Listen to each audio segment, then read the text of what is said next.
Alright, hello. Welcome back to more content. Welcome back to more deep diving into these pieces of legislation with Callisto. Welcome to just deep diving into these bills. Okay, guys, look. First of all, when this one caught my eye online, and what I mean by caught my eye is like someone I'm following will say something about it on my social medias or one of my social medias, and I'll be like, that's like one that like the sources that I'm finding these from, you can almost guarantee that every time they post something, very little people are talking about it because they're trying, like, Republicans are trying to hide it. They're trying to make sure they get these through quickly and quietly, all right? So this one is called HR 6484, Kids Online Safety Act. Okay, well, here's the thing with this one is when I read the comments on it, or comments regarding it, I expected to, like, maybe not even getting through a quarter of the bill, already seeing the problems with it.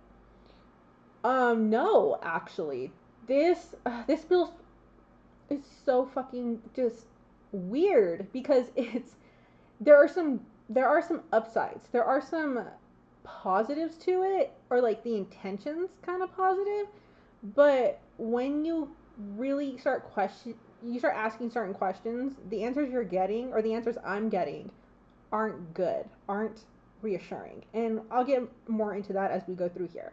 Okay, so whether you're listening to this in your car, whether you're listening to this at home, whether you're watching this video and actually following along, I hope this is helping you guys in some way and trying to like maybe help you navigate through reading some of this stuff, right? Because something I heard recently really hit me. We need more people to be politically active, and that's one thing I knew I was already upset about the lack of voices, lack of certain voices when it comes to family, when it comes to content creators, when it comes to people I know, that when I saw them not talking and when I saw them not really like acting like things were in the middle of an authoritarian regime, or like they were even affected by it really just like it pisses me off, right? Just plainly, it pisses me off, and I couldn't, and like when things like that frustrate me, I don't know how to process in terms of like, am I supposed to just, what do I even do with this anger, right? And the thing that was said that hit me was that we need to teach people, we need to open the doorway, we need to support people, we need to, cheer them on to be more socially active, because there is no separating politics from our daily lives. Not when we all have our votes, and not when those votes are applied to the people that shape our world, shape our environment, shape our everyday, shape our lives, in terms of like these politicians that we rely on to actually put stuff in that's going to improve our quality of life. And then what happens when they don't? We're all affected. Even if we don't want to admit it, even if we can't see it at the time, we're all affected. And if everyone was a little bit more politically aware and learned how to navigate that, I think that would make shit like this that's happening right now with Trump's regime a lot harder to happen and get by. They feed off of our lack of awareness, our lack of knowledge, our lack of critical thinking, our lack of attention, and that's how they do it. And going on to lack of attention, they put things like this in. HR 6484, also known as Kosa, or also known as Kids Online Safety Act. Okay, this was brought into Congress on December 5th, 2025, shown in the House, okay? 10:15 a.m. House Energy and Commerce. All right, the sponsor for this bill, or I guess Gus Bilirakis, Republican of Florida, 12th District. Why are so many of these bills that I hear bad things about by Republicans? Yeah, that's not a serious question, okay? I know why, but like, come on. All right, anyways, that's just commentary that's actually not the point of this. Shown here, introduced, right, 119th Congress first session. All right, guys, here we go. To protect the safety of minors on the internet and for other purposes. Okay, that's the purpose of this bill. In the House of Representatives, December 5th, 2025, Mr. Bilirakis introduced the following bill, which was referred to the Committee on Energy and Commerce. A bill to protect the safety of minors on the internet and for other purposes. I know like these bills like at the beginning are very repetitive, but trust me, it's a good thing. That shit helps this stuff stick. Okay, when you're skimming this stuff, you mostly just glaze over it, but I find it important to actually reiterate. Be it enacted by the Senate and House of Representatives of the United States of America in Congress assembled. Section 1, short title, table of contents. Right, the short title. This act may be cited as the Kids Online Safety Act, table of contents. The table of contents for this act is as follows. So it has 12 sections, all right? Section 1 I just read, short title and table of contents. Section 2, the definitions. Section 3, preventing harm to minors. Section 4, safeguards for minors. Section 5, disclosure. Section 6, audit report. Section 7, enforcement. Section 8, Kids Online Safety Council. Section 9, rules of construction. Section 10, relationship to state laws. Section 11, effective date. And Section 12, severability. Okay. Section 2, definitions. In this act, 1, child. The term child means an individual who is under the age of 13. 2, commission. The term commission means the Federal Trade Commission. 3, compulsive usage. The term compulsive usage means a persistent and repetitive use of a covered platform that substantially limits one or more major life activities of an individual, described in Section 3.2 of the Americans with Disabilities Act of 1990. Also, 42 U.S.C. 12102, Section 2. So the definition described in the Americans with Disabilities Act that it is referencing is major life activities include, but are not limited to, caring for oneself, performing manual tasks, seeing, hearing, eating, sleeping, walking, standing, lifting, bending, speaking, breathing, learning, reading, concentrating, thinking, communicating, and working. And then it goes into major bodily functions, which include the operation of a major bodily function, including, but not limited to, functions of the immune system, normal cell growth, digestive, bowel, bladder, neurological, brain, respiratory, circulatory, endocrine, and reproductive functions. Okay, 4, covered platform. The term covered platform means a platform that is a website, software, application, or electronic service connected to the internet that A, is publicly available for use by consumers, B, enables the creation of a username or user identifier that is searchable on the platform and that can be followed by or simply similarly accessible to other users of the platform. C, as a predominant purpose of the platform, facilitates the sharing and access to user-generated content through text, images, video, audio, or any other interactive medium. D, uses a design feature to promote user engagement on the platform. And E, uses the personal information of the user to advertise, market, or make content recommendations. 5, design feature. This is all part of what they consider, so that was all of what they considered a covered platform, okay? And then design feature, the term design feature means any feature or component of a covered platform that encourages or increases the frequency, time spent, or activity of a user on the covered platform.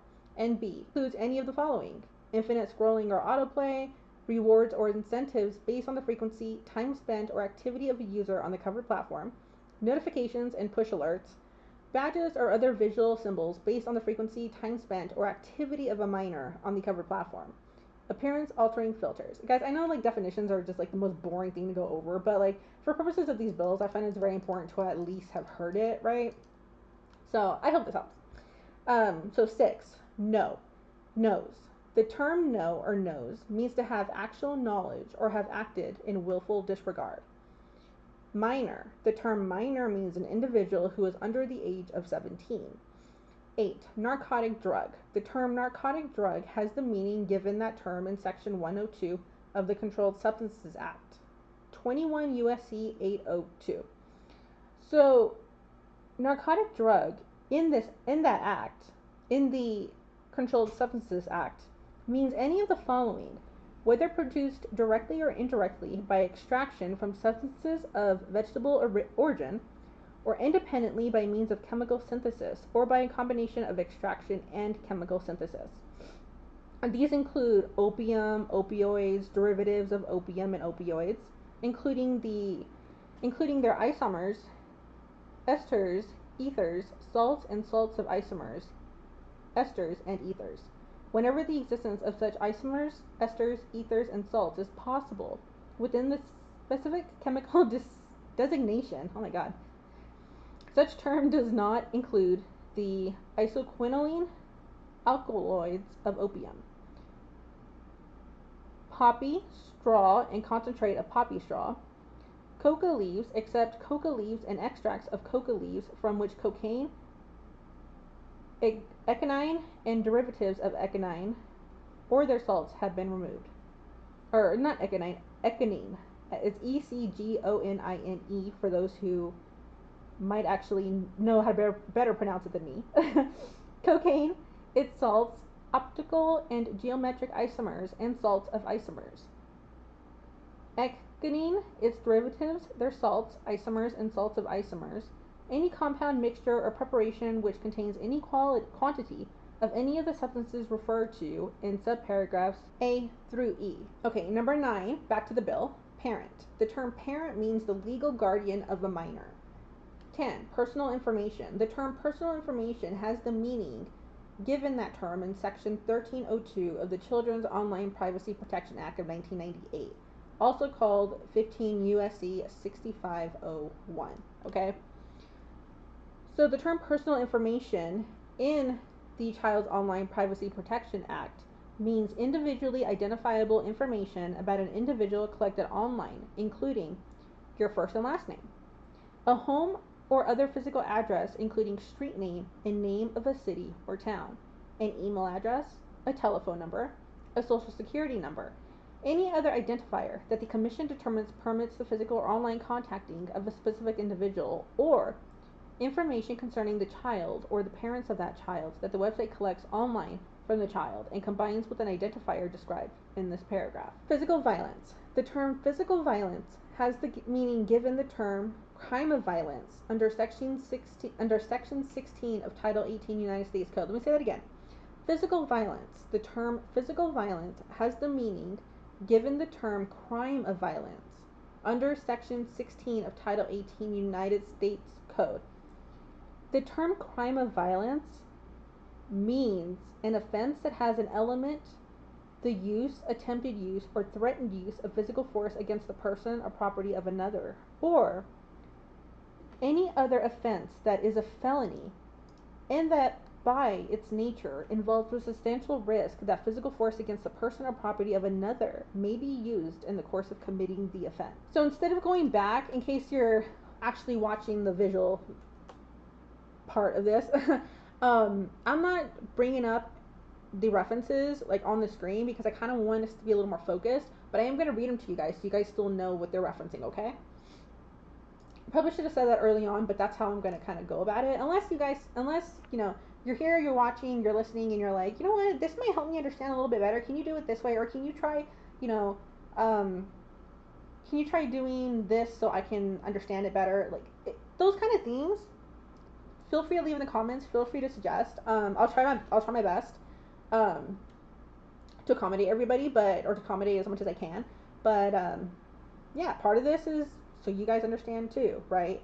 You guys work through this with me, or you know, you watch me work through it and it helps you, okay? Okay. So we're still in the definitions. We're almost done, guys. I promise. Section 12, sexual exploitation and abuse. The term sexual exploitation and abuse means any of the following: any offense, including coercion and enticement, as described in Section 2422 of Title 18 United States Code. Okay, so what that's referencing is whoever knowingly persuades, induces, entices, or coerces any individual to travel in interstate or foreign commerce or any territory or possession of the U.S., to engage in prostitution or in any sexual activity for which any person can be charged with a criminal offense, or attempts to do so, shall be fined under this title or imprisoned not more than 20 years or both. And the other part of it's referencing whoever using the mail or any facility or means of interstate or foreign commerce or within the special maritime and territorial jurisdiction of the U.S. knowingly persuades, induces, entices, or coerces any individual who has not attained the age of 18 years to engage in prostitution or any sexual activity for which any person can be charged with a criminal offense, or attempts to do so, shall be fined under this title and imprisoned not less than 10 years for life. So those two descriptions I just read to you are in section 2422 of Title 18 U.S. Code. Okay. B, under sexual exploitations and abuse, child pornography as defined in section 2256 of Title 18 U.S. Code. And what this means is any visual depiction, including any photograph, film, video, picture, or computer generated image or picture, whether made or produced by electronic, mechanical, or other means of sexually explicit conduct, where A, the production of such visual depiction involves the use of a minor engaging in sexually explicit conduct. B, such visual depiction is a digital image, computer image, or computer generated image that is or is indistinguishable from that of a minor engaging in sexually explicit conduct. Or C, such visual depiction has been created, adapted, or modified to appear that an identifiable minor is engaging in sexually explicit conduct. Alright, C, trafficking for the production of images as described in section 2251 of Title 18 U.S. Code. So what that means is any person who employs, uses, persuades, induces, entices, or coerces a minor to engage in, or who has a minor assist any other person to engage in, or who transport any minor in or affecting interstate or foreign commerce, or in any territory or possession of the U.S., with the intent that such minor engage in any sexually explicit conduct for the purpose of producing any visual depiction of such conduct, or for the purpose of transmitting a live visual depiction of such conduct, shall be punished as provided under subsection E. If such person knows or has reason to know that such visual depiction will be transported or transmitted using any means or facility of interstate or foreign commerce, or in or affecting interstate or foreign commerce, or mailed, if that visual depiction was produced or transmitted using materials that have been mailed, shipped, or transported, in or affecting interstate or foreign commerce by any means, including by computer, or if such visual depiction has actually been transported or transmitted using any means or facility of interstate or foreign commerce, or in and affecting interstate or foreign commerce, or mailed. So that's one of the references. The second one, any person who, and this is in regard to the trafficking, okay? Any person who, in a circumstance described in paragraph 2, employs, uses, persuades, induces, entices, or coerces any minor to engage in, or has a minor assist any other person to engage in any sexually explicit conduct outside of the U.S., its territories, or possessions for the purpose of producing any visual depiction of such conduct, shall be punished as provided under subsection E.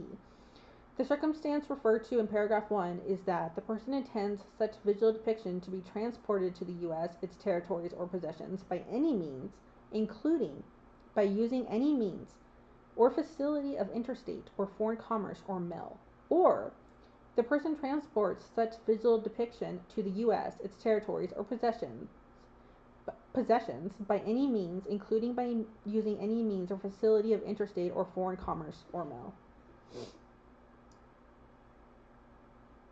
Okay. And then D, under the sexual exploitation and abuse, any offense described in section 1591 of Title 18 United States Code. Okay, so Title 18 U.S. Code 1591 is sex trafficking of children or by force, fraud, or coercion. Okay? And what it says is A, whoever knowingly, 1, in or affecting interstate or foreign commerce, or within the special maritime and territorial jurisdiction of the U.S., recruits, entices, harbors, transports, provides, obtains, advertises, maintains, patronizes, or solicits by any means a person, or benefits financially or by receiving anything of value from participation in a venture which has engaged in an act described in violation of paragraph 1. Knowing or accept where the act constituting the violation of paragraph 1 is advertising in reckless disregard of the fact that by means of force, threats of force, fraud, coercion described in subsection E2, or any combination of such means will be used to cause the person to engage in a commercial sex act, or that the person has not attained the age of 18 years, and will be caused to engage in a commercial sex act shall be punished as provided in subsection B.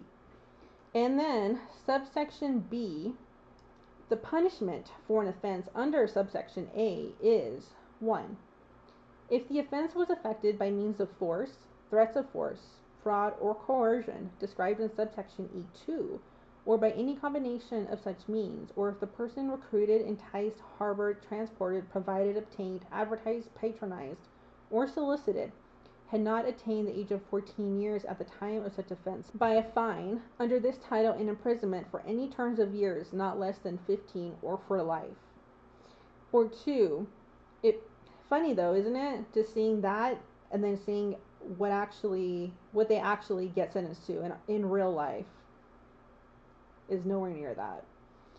2. If the offense was not so effected and the person recruited, enticed, harbored, transported, provided, obtained, advertised, patronized, or solicited had attained the age of 14 years but had not attained the age of 18 years at the time of such offense, by a fine under this title and imprisonment for not less than 10 years or for life. In a prosecution under subsection A1 in which the defendant had a reasonable opportunity to observe the person so recruited, enticed, harbored, transported, provided, obtained, maintained, patronized, or solicited, the government need not prove that the defendant knew or recklessly disregarded the fact that the person had not attained the age of 18 years. Whoever obstructs, attempts to obstruct, or in any way interferes with or prevents the enforcement of this section shall be fined under this title, imprisoned for a term not to exceed 25 years, or both. In this section, the term abuse or threatened abuse of law or legal process means the use or threatened use of a law or legal process, whether administrative, civil, or criminal, in any manner or for any purpose for which the law was not designed, in order to exert pressure on another person to cause that person to take some action or refrain from taking some action. The term coercion means threats of serious harm to or physical restraint against any person. B. Any scheme, plan, or pattern intended to cause a person to believe that failure to perform or act will result in serious harm to or physical restraint against any person. And there's a lot of offenses described here, y'all. Any scheme, plan, or pattern intended to cause a person to believe that failure to perform an act would result in serious harm to or physical restraint against any person, or the abuse or threatened abuse of law or the legal process. The term commercial sex act means any sex act on account of which anything of value is given to or received by any person.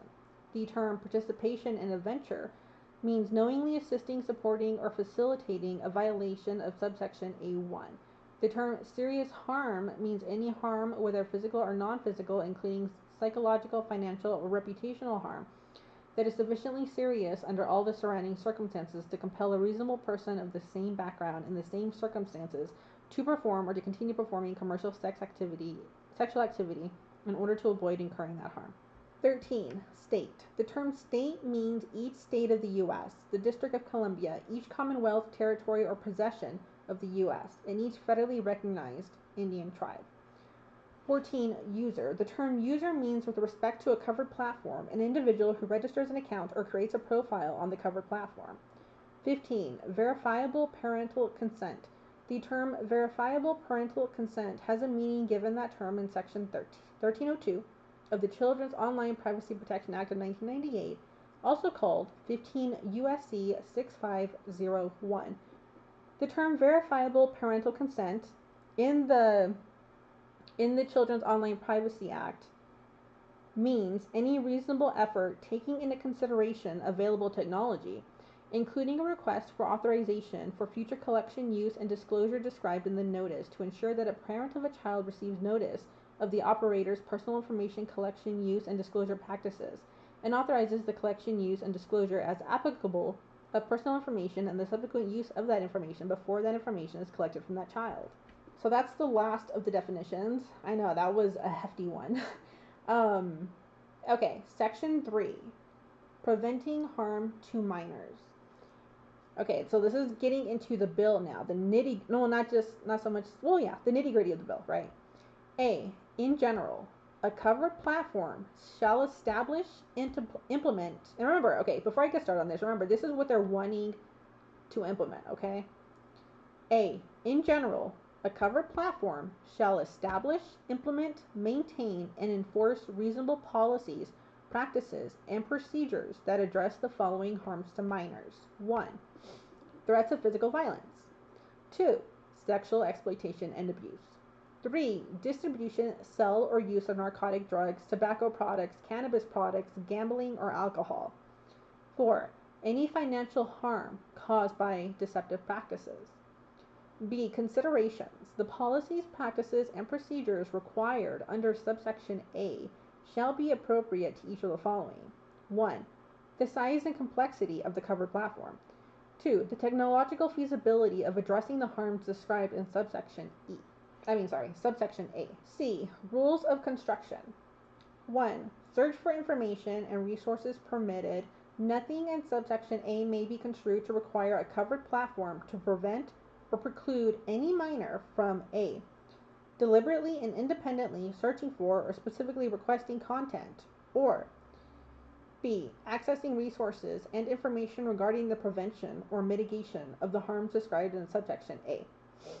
2. First Amendment. Nothing in this section may be construed to allow a government entity to enforce subsection A based upon the viewpoint of users expressed by or through any speech, expression, or information protected by the First Amendment to the Constitution of the United States. Section 4. Safeguards for minors. Safeguards for minors. 1. Safeguards. A covered platform shall provide a user or visitor to the covered platform that the covered platform knows is a minor with readily accessible and easy to use safeguards to, as applicable, do each of the following. A. Limit the ability of other users or visitors to communicate with the minor. B. Limit by default design features that result in compulsive usage of the covered platform by the minor. 2. Option. A covered platform shall provide a user that the covered platform knows is a minor with a readily accessible and easy to use option to limit the amount of time spent by the minor on the covered platform.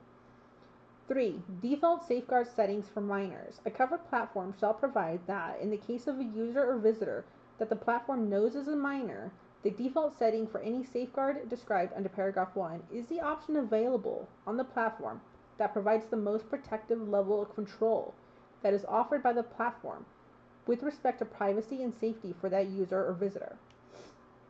Okay, and then they have a section for parental controls.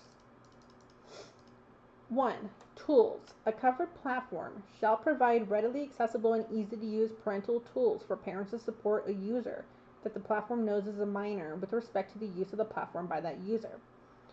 2. Requirements. The parental tools provided by a covered platform under paragraph 1 include each of the following. A. The ability to manage the privacy and account settings of a minor, including any safeguard and option established under subsection A in a manner that allows parents to 1. View the privacy and account settings, and 2. In the case of a user that the platform knows is a child, change and control the privacy and account settings. B. The ability to restrict purchases and financial transactions by the minor if applicable. C. The ability to view metrics of total time spent on the covered platform and restrict time spent on the covered platform by the minor. 3. Notice to minors. A covered platform shall provide clear and conspicuous notice to a user when the tools described in this subsection are in effect and what settings or controls have been applied. 4. Default tools for children. In the case of a user that the platform knows is a child, a covered platform shall enable the tools required under paragraph 1 by default. 5. Application to existing accounts. If, before the effective date of this subsection, a covered platform provides a parent of a user that the platform knows is a child with notice and the ability to enable the parental tools described in this subsection in a manner that would otherwise comply with this subsection, and the parent opted out of enabling such tools, the covered platform is not required to enable such tools with respect to user by default on and after the date on which this subsection takes effect. Reporting mechanisms. 1. Reporting tools. A covered platform shall provide each of the following. A readily accessible and easy to use means for a user and visitor to a covered platform to submit a report to the covered platform of any harm to a minor related to the use of the covered platform. B. An electronic point of contact specific to matters involving harms to a minor. C. Confirmation of the receipt of such report and, within the applicable time period described in paragraph 2, a substantive response to the individual that submitted the report. Paragraph 2. Timing. A covered platform shall establish an internal process to receive and substantially respond to a report submitted under paragraph 1 in a reasonably and timely manner, but in no case later than A, 10 days after the date on which the report is received, and B, notwithstanding subparagraph A, if the report involves an imminent threat to the safety of a minor, as promptly as needed to address the reported threat to safety. D. Advertising of illegal products. A covered platform shall not facilitate the advertising of narcotic drugs, cannabis products, tobacco products, gambling, or alcohol to an individual that the covered platform knows is a minor. E. Rules of application. 1. Accessibility. With respect to safeguards and parental tools described under subsections A and B, a covered platform shall provide each of the following. A.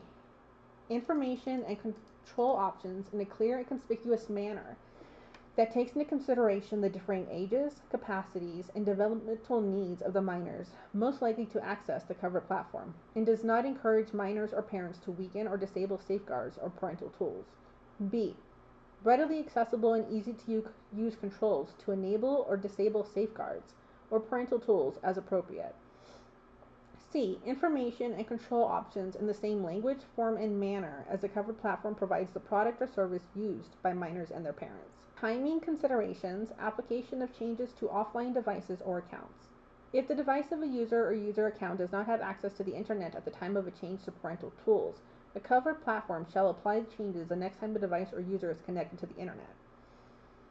F. Rules of construction. Nothing in this section may be construed to do any of the following. Prevent a covered platform from taking reasonable measures to block, detect, or prevent the distribution of unlawful, obscene, or other harmful material to minors, as described in Section 3A, or block or filter spam, prevent criminal activity, or protect the security of a platform or service. 2. Require the disclosure of the browsing behavior, search history, messages, contact lists, or other content or metadata of the communications of a minor. Prevent a covered platform from entering into an agreement with a third party whose primary or exclusive function is to provide the safeguards or parental tools required under subsections A and B, or to assist with meeting the requirements described under subsections A and B. Prevent a parent or user from authorizing a third party described in subparagraph 3 to implement such safeguards or parental tools required under subsections A and B. Section 5. Disclosure. A. Notice. 1. Registration or purchase. Before any registration or purchase on a covered platform by an individual that the platform knows is a minor, the platform shall provide clear, conspicuous, and easy to understand notice on each of the following. A. The policies and practices of the covered platform with respect to safeguards for minors.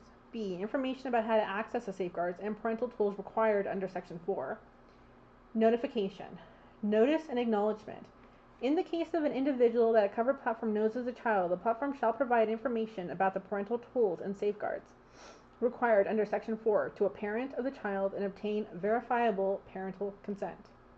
B. Reasonable effort. A covered platform shall be deemed to have satisfied the requirement described in subparagraph A if the covered platform is in compliance with the requirements of the Children's Online Privacy Protection Act of 1998, also called 15 U.S.C. 6501, to use reasonable efforts taking into consideration available technology to provide a parent with the information described in subparagraph A and to obtain variable parental consent.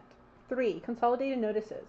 For purposes of this section, a covered platform may consolidate the process for providing information and obtaining verifiable parental consent or the consent of the minor involved, as applicable, required under this subsection, with the obligations of the covered platform to provide relevant notice and obtain verifiable parental consent under the Children's Online Privacy Protection Act of 1998. B. Advertising and marketing information and labels. A covered platform shall provide clear, conspicuous, and easy to understand labels and information which may be provided through a link to another web page or disclosure to minors on advertisements regarding the disclosure of endorsements of products, services, or brands made for commercial consideration by other users of the platform. Section 6. Audit report. Audit required not later than 1 year after the date of the enactment of this act and annually thereafter. A covered platform shall have an independent third-party auditor conduct an independent third-party audit of the covered platform. The audit specifications are 1. Criteria in conducting an audit required by subsection A. An independent third-party auditor shall do the following. Audit specifications. Criteria. In conducting an audit required by subsection A, an independent third-party auditor shall do the following. A. Consider widely accepted or evidence-based approaches, best practices, frameworks, and methods related to the measures, safeguards for minors, and parental tools required under this Act. B. Consider widely accepted or evidence-based approaches, best practices, frameworks, and methods relating to identifying, preventing, and mitigating the harms to minors listed in Section 3A of this Act. C. Consult with parents, including parents with relevant experience, public health and mental health nonprofit organizations, health and development orgs, and experts in freedom of expression about methods to identify, prevent, and mitigate such harms.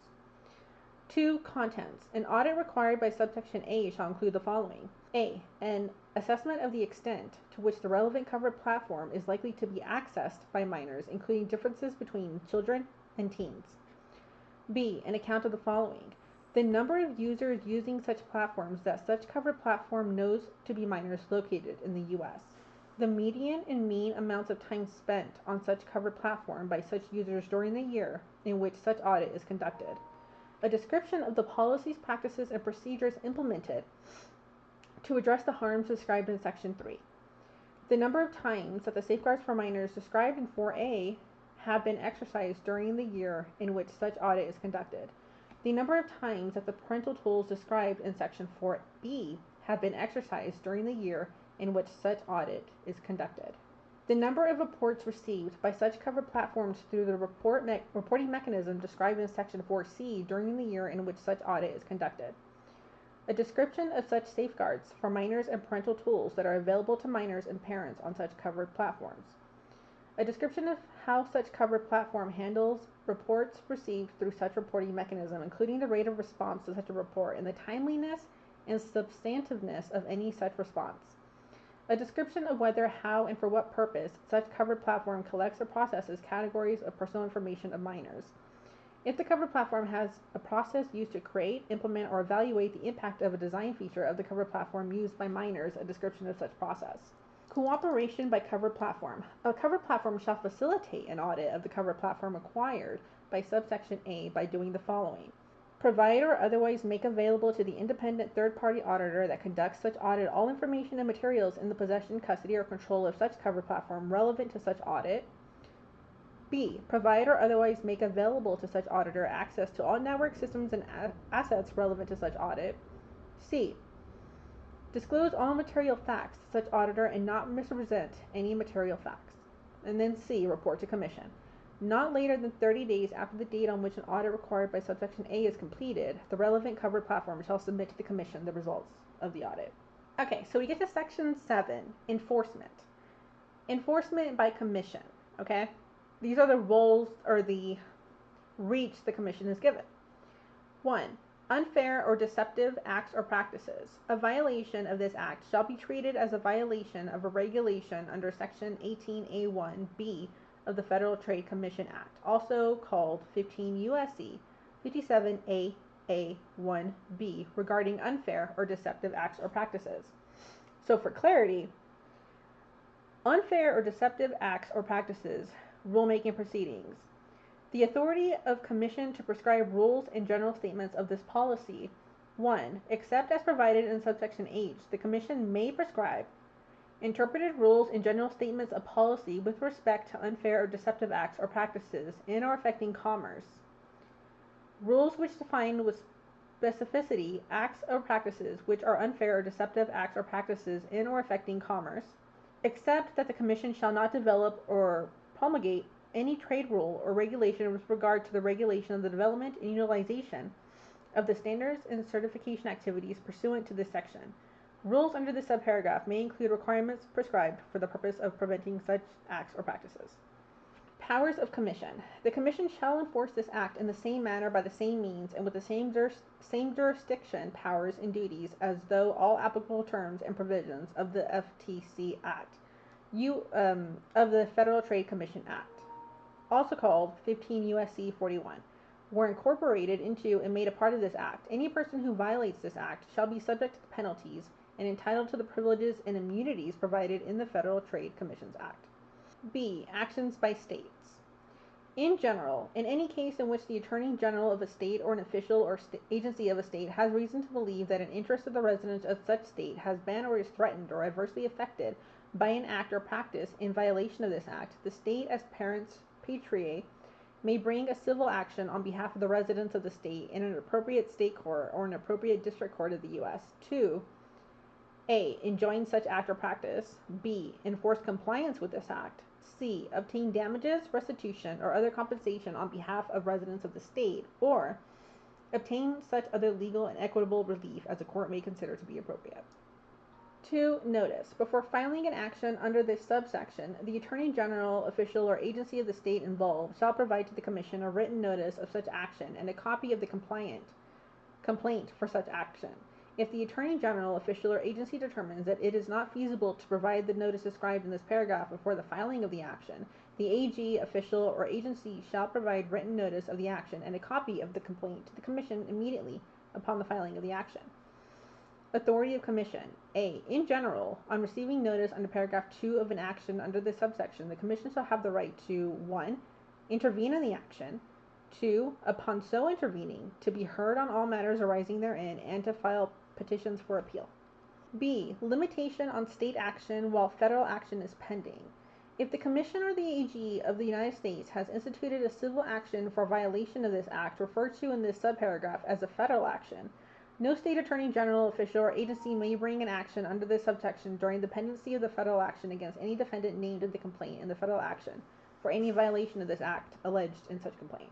Rule of construction. For purposes of bringing a civil action under this subsection, nothing in this act shall be construed to prevent an attorney general, official, or agency of a state from exercising the powers conferred on the attorney general, official, or agency by the laws of such state to conduct investigations, administer oaths and affirmations, or compel the attendance of witnesses or the production of documentary and other evidence.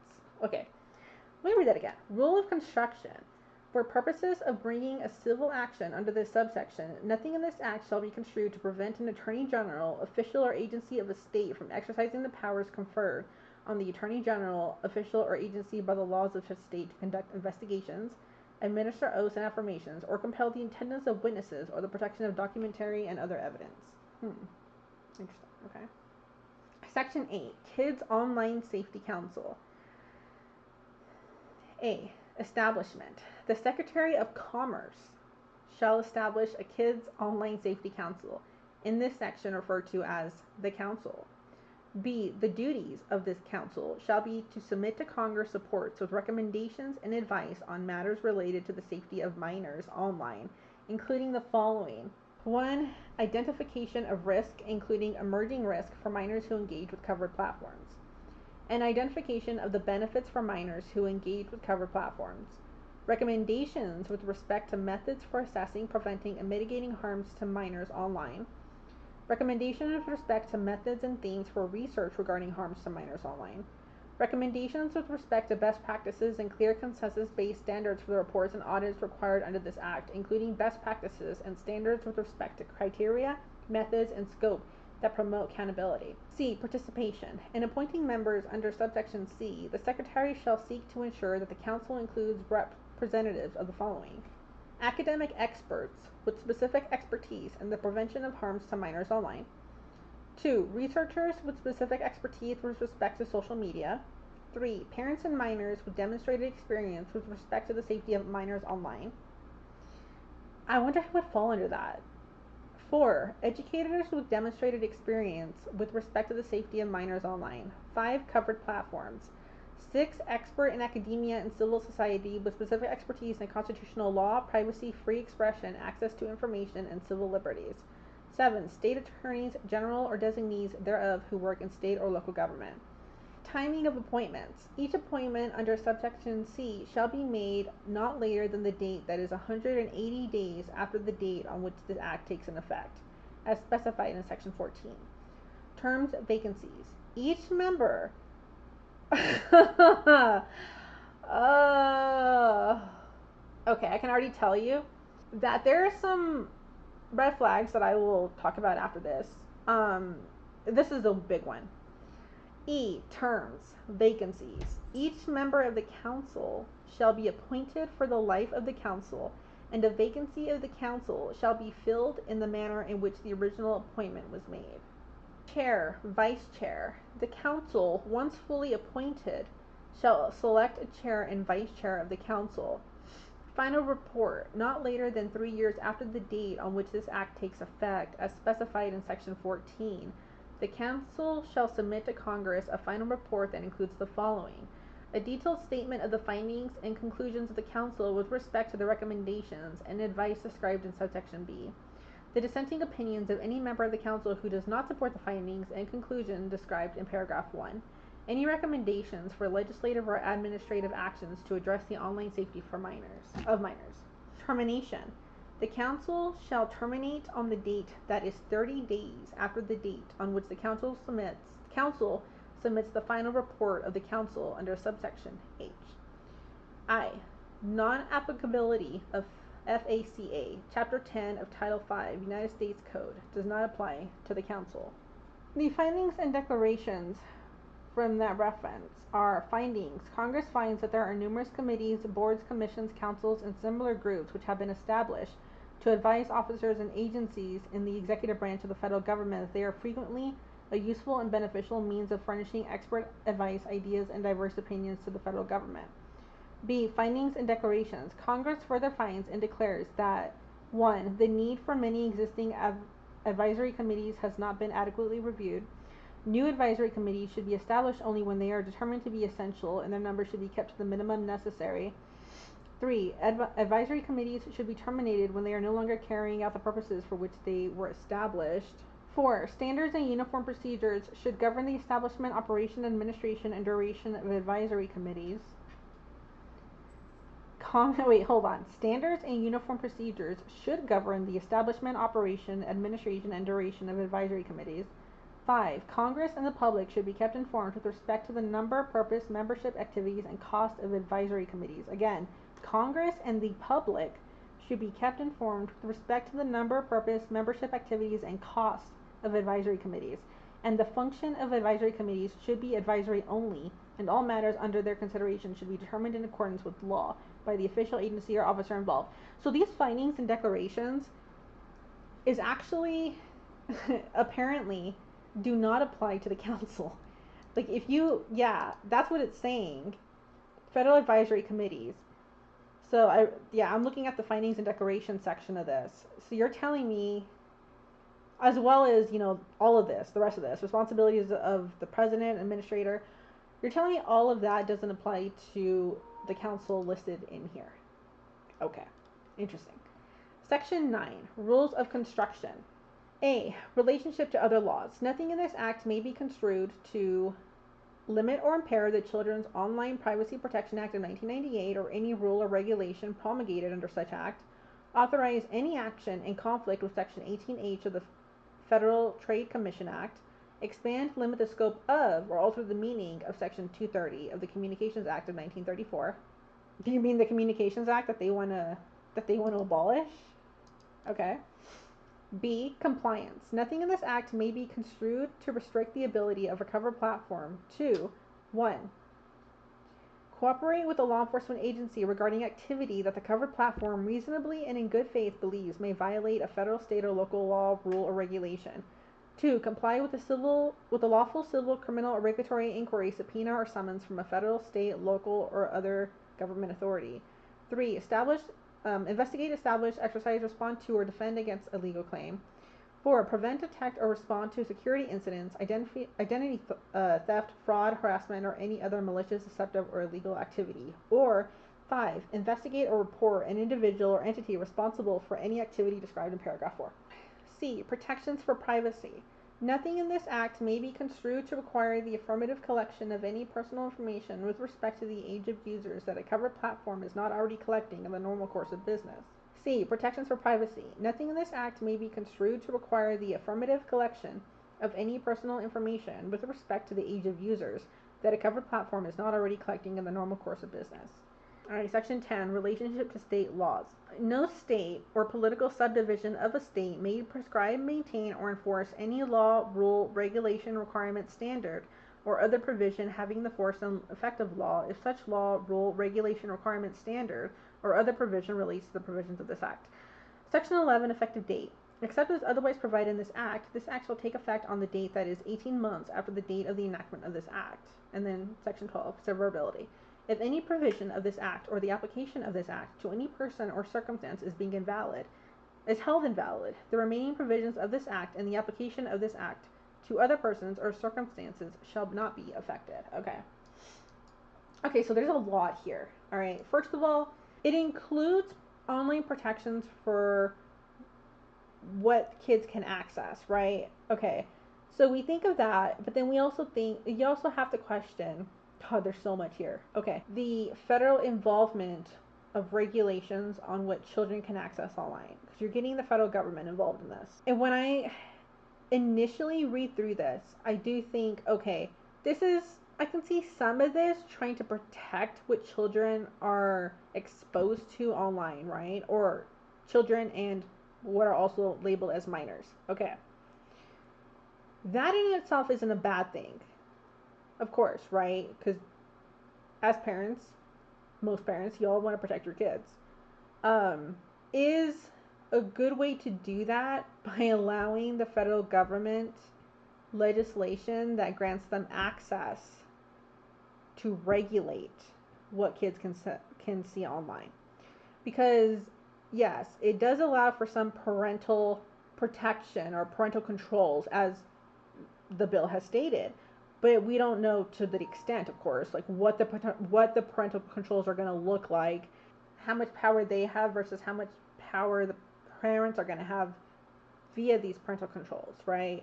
And then it also prompts me to wonder what exactly the federal government would label, because we did see like what gambling, alcohol, drugs, as some examples. I would like a clearer view of what the government would deem inappropriate for children, because again, you're leaving it to the federal government, which in itself, some may say is not a bad thing, some may say is a good thing. But here's the thing. Here's the part of this is we are currently in an authoritarian government, right? And that's not a I'm not looking for affirmation for that. We are in the middle of an authoritarian government. Those are the federal officials that you're trusting, that this bill is asking to trust your children with. Would you trust the people in the federal government, the leaders in the federal government right now, with the safety of your kids? That's another question.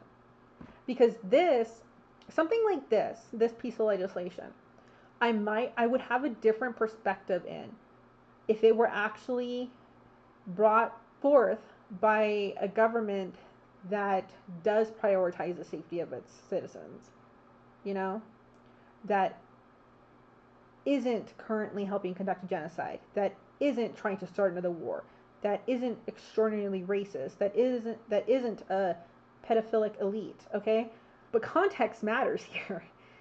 That's, unfortunately, we don't have the government that I would trust the safety of my pups with, okay?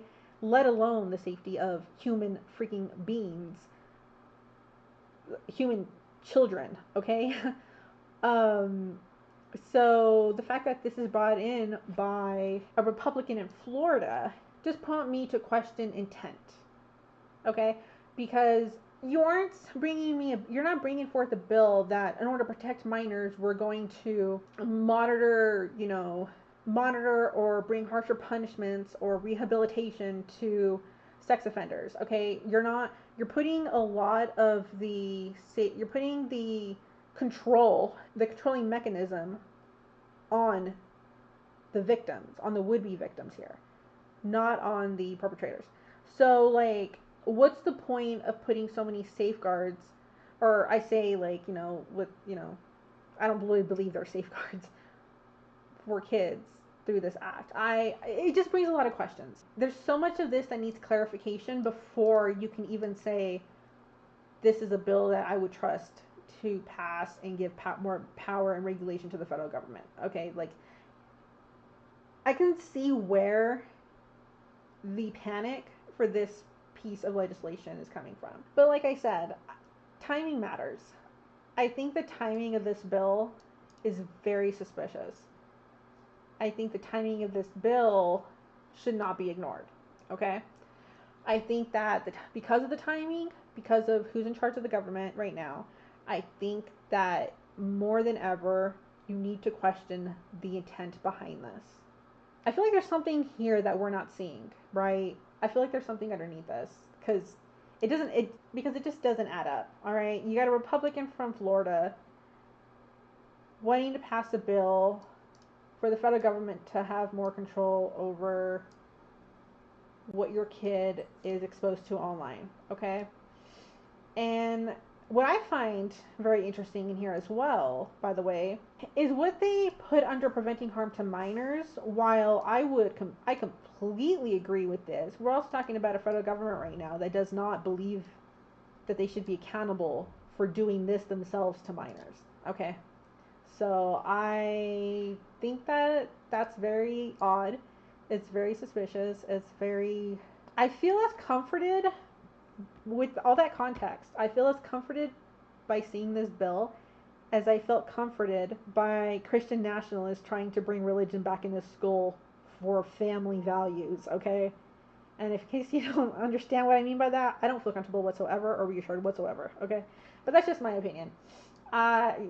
You can hear me read through this. You can follow along, read through it as well. Let me know your opinion.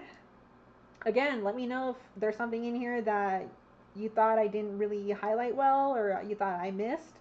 Because, guys, that maybe I overlooked or didn't really understand the importance of. But, I don't know. All in all, it's a weird bill to be pulling out right now.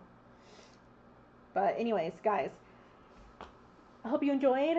Don't forget to like, subscribe, right? So you get notifications for when I put up new content. I'm going to be getting more of this stuff out.